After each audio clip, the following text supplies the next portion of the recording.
आज इस संगठन के राष्ट्रीय मंच को गौरवान्वित कर रहे -30 डिग्री टेम्परेचर पर विश्व के 8 महानतम युद्धों में से एक युद्ध लड़ने वाले यादव समाज की आन बान शान और अपने 120 साथियों के साथ 1500 चीनी सैनिकों को मारकर 3500 चीनी सैनिकों को पीछे हटने पर मजबूर करने का गौरव यादव समाज और इस देश को दिलाने वाले 62 में ही पूरे विश्व के सामने हिंदुस्तान का नाम,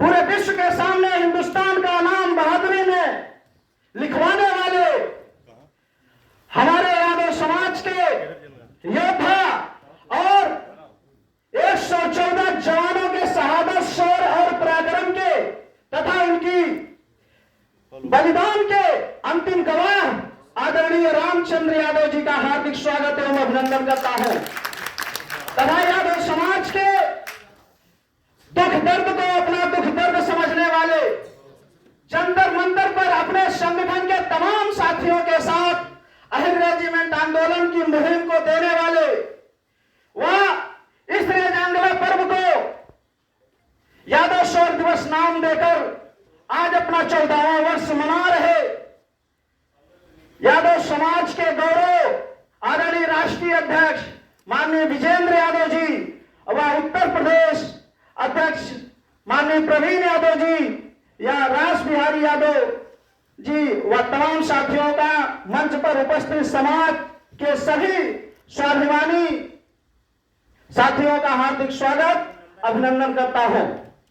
साथियों, ये युद्ध इसलिए महत्वपूर्ण नहीं रहा, इस युद्ध के लिए कुछ बिंदु और हैं कि जब 4 महीने बाद बर्फ पिघली तो हमारे जवानों की लाशें जो जिस पोजीशन में युद्ध कर रहा था उसी पोजीशन में मिली और गौरव की बात यह है किसी जवान के पीठ पीछे एक गोली नहीं लगी थी, सभी गोलियां सीने पर लगी थी। साथियों, इस युद्ध से पोरस ने शिक्षा लिया कि हिंदुस्तान में एक मुल्क है और उस मुल्क में एक यादव कौम रहती है जो 120 संख्या में चीन में युद्ध साधन और संसाधनों के अभाव में लड़कर अपने राष्ट्र की सेवा की थी। इस तरीके से अपने पाठ्यक्रम में शामिल करके अपने देश के लोगों के लिए ये पाठ्यक्रमों में शामिल किया गया, लेकिन दुर्भाग्य आज इतनी बड़ी शहादतों और इतनी बड़ी वीर युद्धों में से एक युद्ध को आज हमारे हिंदुस्तान के पाठ्यक्रम में शामिल नहीं किया गया।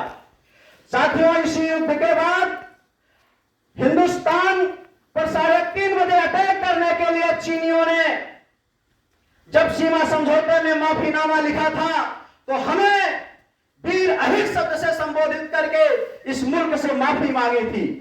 हमारे समाज को यह गौरव है कि हमने जातियों में यह पहला युद्ध था कि जो हमें दुश्मनों ने वीर शब्द से संबोधित करके माफीनामा मांगा था और इस हिंदुस्तान के 4 धामों में से हमारे इन्हीं जवानों ने इन्हीं जवानों के बलिदान के रूप में अहिर धाम मिला। साथियों, यही युद्ध नहीं, जब हिंदुस्तान की इस सरजमी पर किसी ने अपनी नापाक नजरें रखी तो हम यदुवंशियों ने वहां भी मुकाबला किया, चाहे वो कारगिल का युद्ध रहा हो कि टाइगर हिल पर 16 गोलियों के साथ हम योगेंद्र यादव बनकर इस मुल्क की सेवा किए, चाहे इसी संसद हमले में कमलेश कुमारी यादव बनकर 16 गोलियां सीने पर खाकर संसद के गेट पर दुश्मनों को, आतंकवादियों को हलने नहीं दिया था। यही नहीं, चाहे नाथुला रहा हो, बड़गाम रहा हो, अच्छा गांव रहा हो या हिंदुस्तान में पुलवामा रहा हो, कहीं भी रहा हो, हम यदुवंशियों का खून हमेशा बहाया है। साथियों, यही नहीं, चाहे इस देश में जब भी आक्रमणकारी आए हैं हमने उनका मुकाबला किया है, चाहे सिकंदर से मुकाबला करने वाला हम पोरस बन गए। इस मुल्क में पृथ्वीराज को कई बार माफी देने वाला हम आधा बन गए। हमारी भुजाओं में इतनी ताकत थी कि बड़े बड़े चट्टानों को हम तोड़ दिया करते थे, एक बार से हम वीर लोरिक बन गए। चाहे 1857 के युद्धों में से एक युद्ध लड़ने वाले नसीबपुर 1857 में राजा राम तुलाराम जी के नेतृत्व में 5,000 अहिर सैनिकों के साथ बलिदान देने वाले हम राजा राम तुलाराम बन गए। यही नहीं साथियों, अगर इतिहास को देखा जाए तो हमारे कुल से वीर शिवाजी की माता जीजामां हमारे कुल की थी। गुरु गोविंद सिंह सिखों के 10वें गुरु के रूप में जब धर्म परिवर्तन हो रहा था, अपने 2 बेटों को दीवार में चुनवाने देने वाले, इस मुल्क के धर्म की रक्षा करने वाले आदरणीय गुरु गोविंद सिंह के रूप में गुरु गोविंद सिंह जी हमारे कुल के थे, उनकी मां हमारे कुल की थी। यही नहीं साथियों, अगर राजनीति में हमें मौका मिला, इसी दिल्ली के आजाद भारत में हम चौधरी ब्रह्म प्रकाश यादव बनकर राजनीति की सेवा किए। जब हमें रक्षा मंत्री के रूप में मौका मिला तो हम माननीय मुलायम सिंह यादव बनकर शहीदों के पार्थिव शरीर को घर पर पहुंचाकर उनको अंतिम श्रद्धांजलि देने वाला, कानून बनाने वाला धरती पुत्र बन गए। यही नहीं साथियों, जब उत्तर प्रदेश में हमें विकास करने का मौका मिला तो हम आदरणीय अखिलेश यादव बन गए। जब गरीबों, शोषितों, पीड़ितों के हक और अधिकार की बात आई तो हम शिवपाल सिंह यादव बनकर, डीपी यादव जैसी हस्ती बनकर उत्तर प्रदेश की सेवा भी की।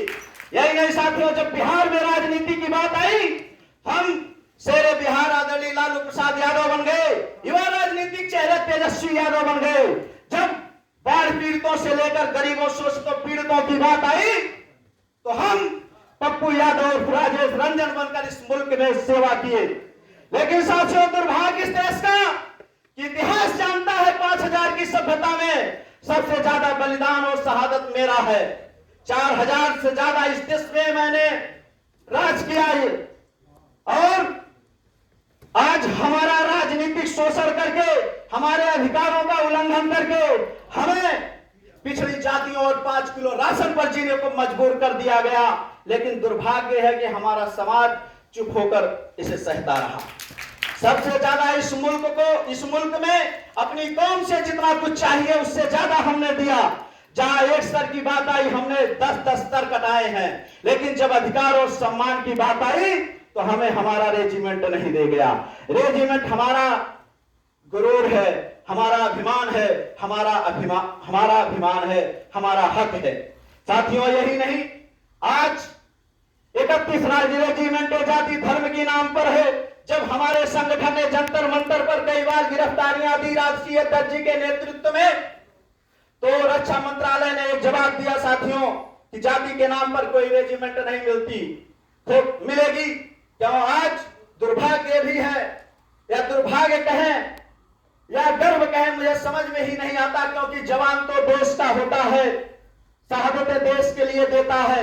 लेकिन आज रक्षा मंत्री के जाति की स्वयं की 3 रेजिमेंटें हैं, लेकिन जब हमारी बात आती है हक की तो कहते हैं जाति के नाम पर रेजिमेंट नहीं मिलेगी।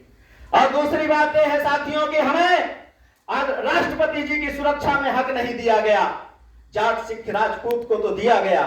बताइए, अगर जातिवाद नहीं है तो यादव हर जगह बलिदान दिया, हर जगह शहादतें दी, हर जगह ISPCS डॉक्टर बनकर इस मुल्क की रक्षा की, इस मुल्क में अहम योगदान भी दिलाया। इस भारत सम्मान ने सिर्फ मेडल देकर सम्मान दिया, लेकिन हक और अधिकार में हमें पीछे कर दिया। ये सोचने वाली बात है साथियों। इसलिए आज मैं कहता हूं कि बड़े बड़े छोटे छोटे संगठन बनाकर सिर्फ हम अपने रेजिमेंट की आवाज को बुलंद कर सकते हैं, लेकिन हक और अधिकार पाने के लिए हमें एक होना पड़ेगा। हमें एक होकर कम से कम 26 करोड़ यादव की संख्या में, हम कभी कभी 50 लाख की संख्या में जिस दिन सड़क पर उतर आएंगे उस दिन हमें रेजिमेंट मिल जाएगा। धन्यवाद साथी।